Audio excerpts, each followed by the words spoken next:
The laughter started before the auctioneer even called his name. Dozens of wealthy investors sat comfortably inside the packed county courthouse, dressed in expensive suits and polished shoes. They whispered among themselves as a thin man in worn work boots stepped through the doors holding the hand of a little girl. The man looked exhausted. His jacket was faded. His truck barely ran. And according to everyone in that room, he had absolutely no chance of saving his home. Yet he walked inside anyway. And that was the first mistake the investors made. Because they thought they knew who he was. They had no idea what was about to happen. Ethan Carter hadn't planned on becoming a single father. 5 years earlier, his wife, Sarah, had passed away after a sudden illness, leaving him alone to raise their daughter, Lily. Everything changed overnight. Medical bills piled up. Savings disappeared. The family workshop struggled to stay open. Every month became a battle. Every paycheck disappeared before it arrived. Yet somehow Ethan kept going. For Lily. Always for Lily. The small farmhouse outside town wasn't much to look at. The paint peeled from the walls. The porch leaned slightly to one side. The roof needed repairs. But it was home. It was where Lily took her first steps. Where Sarah planted roses along the fence. Where countless family memories still lived. Now the bank was taking it away. The foreclosure auction was scheduled for 11 o'clock. And everyone expected Ethan to lose. Including the investors who had already decided how much profit they would make from the property. At exactly 11 o'clock, the auction began. Rows of investors filled the room.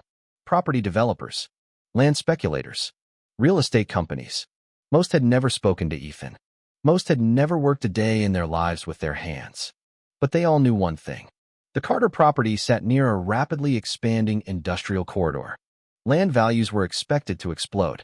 The house itself meant nothing. The land beneath it was worth a fortune. And they intended to get it cheap. Very cheap. The auctioneer cleared his throat. Opening bid, $120,000. A paddle immediately rose. Then another. Then another. The bidding climbed rapidly. 130,000. 140,000. 150,000. Ethan sat silently in the back row beside Lily. Several investors glanced over their shoulders and smirked. One man leaned toward his friend. What's he doing here? Watching his house get sold. The group laughed. Ethan heard every word, but said nothing. Because Ethan had spent years learning something important. People reveal themselves when they think you've already lost. And these people were revealing everything. The lead investor was a man named Richard Harlow. Everyone knew him. Luxury cars. Private jets. Political connections. He had bought half the county over the past decade. Whenever someone struggled financially, Harlow appeared. And somehow he always won. Today was supposed to be another easy victory. Richard noticed Ethan watching him. He smiled. The kind of smile predators use. Then he raised his paddle again. 200,000. The room grew quiet. Most investors dropped out. The price was climbing too fast. But Harlow didn't care. He wanted the property. And he wanted Ethan to watch him take it. Meanwhile, Lily squeezed her father's hand. Dad. Ethan looked down. Her eyes were nervous. Were they right? He smiled softly. About what? About us losing? For a moment, Ethan stared toward the auction floor. Then toward the old leather folder resting beside him. The same folder he had carried for nearly 20 years. A folder everyone had forgotten about. Including him. Until 3 weeks earlier. No, Ethan said quietly. They're not right. 3 weeks earlier. Everything had seemed hopeless. The final foreclosure notice sat on the kitchen table. Bills covered nearly every surface. The workshop was days from closing. And Ethan couldn't see a way forward. Then Lily brought him an old box from the attic. Dad, what's this? Dust covered the cardboard lid. Inside were old notebooks. Blueprints. Sketches. Patent documents. And memories. Lots of memories. Because before life fell apart. Before medical debt. Before foreclosure. Before grief. Ethan had been an inventor. Not a famous one. Not a wealthy one. Just a mechanic who loved solving problems. Years earlier, he had developed a unique, energy-efficient industrial cooling system. The design was simple, reliable, and unlike anything else available at the time. He patented it. Tried selling it. Failed. Eventually, he moved on. Or so he thought. One document caught his attention. A patent renewal notice. Still active. Still valid. Still legally his.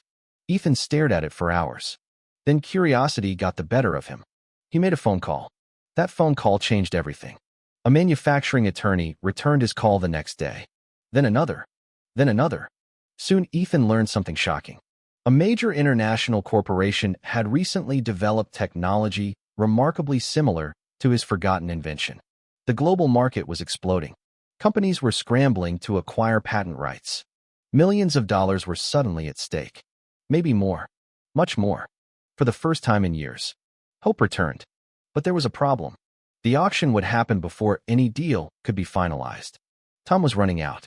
Back in the courthouse, bidding reached $260,000. Only Richard Harlow remained. The auctioneer lifted his hammer. $260,000. Going once.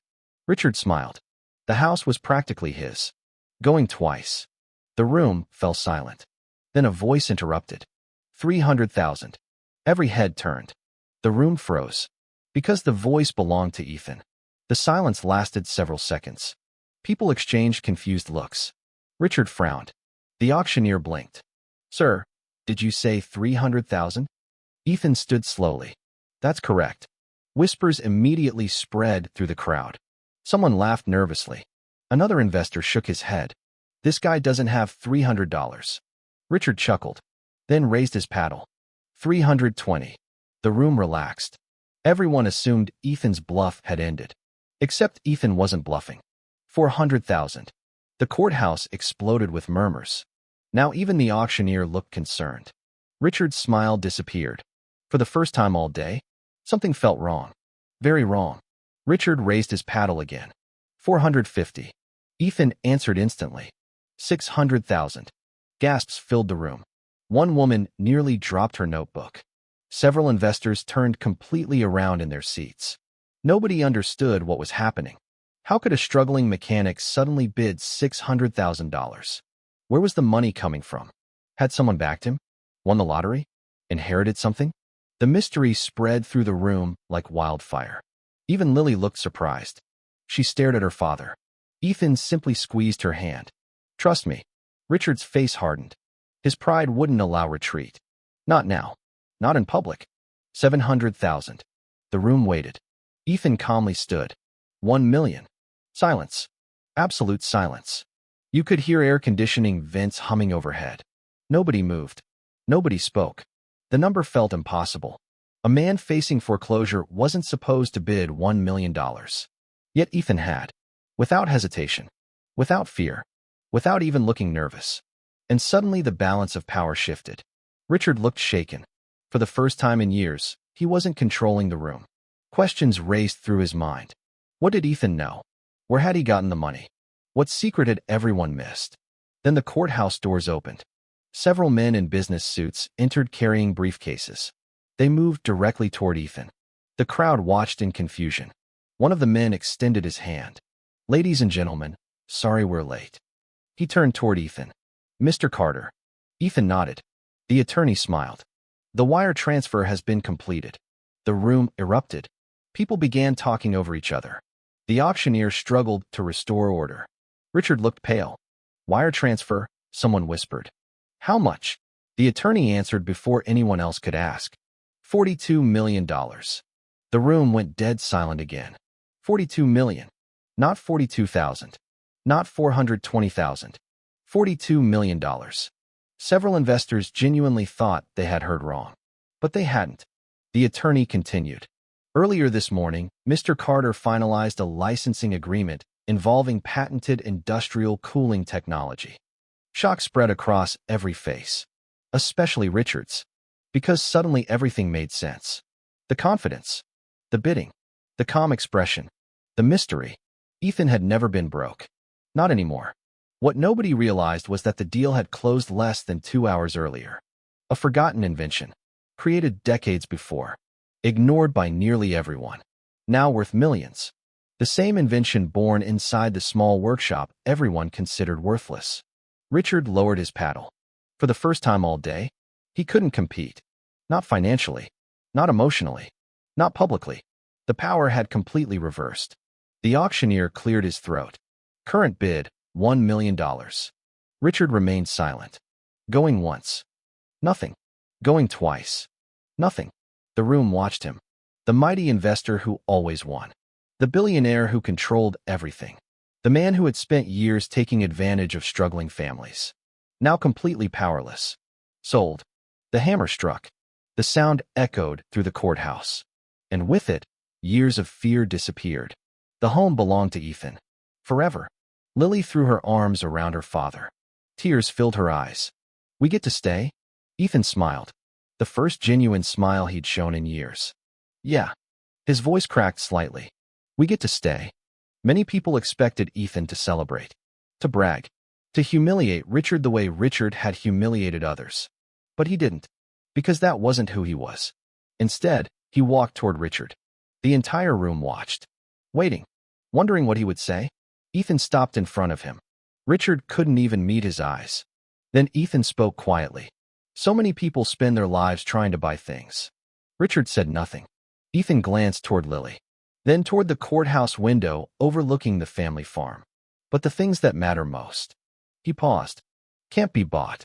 Then he walked away, leaving Richard standing alone, defeated, not by money, but by character. Months later, Ethan rebuilt the workshop. The patent business expanded. New jobs came to town. Families found work. The community flourished. The farmhouse stayed exactly where it had always been. Sarah's roses bloomed again. Lily laughed on the porch every evening. And the story spread across the county. Not because a poor man became rich, but because a man everyone underestimated discovered that his greatest value had never been his money. It was his persistence, his integrity, and his refusal to quit when the world expected him to fail. Because sometimes the people who appear to have nothing are quietly holding something priceless, something powerful, something the world won't recognize until it's too late. And on the day they mocked the poor single dad at the auction, they learned that lesson the hard way.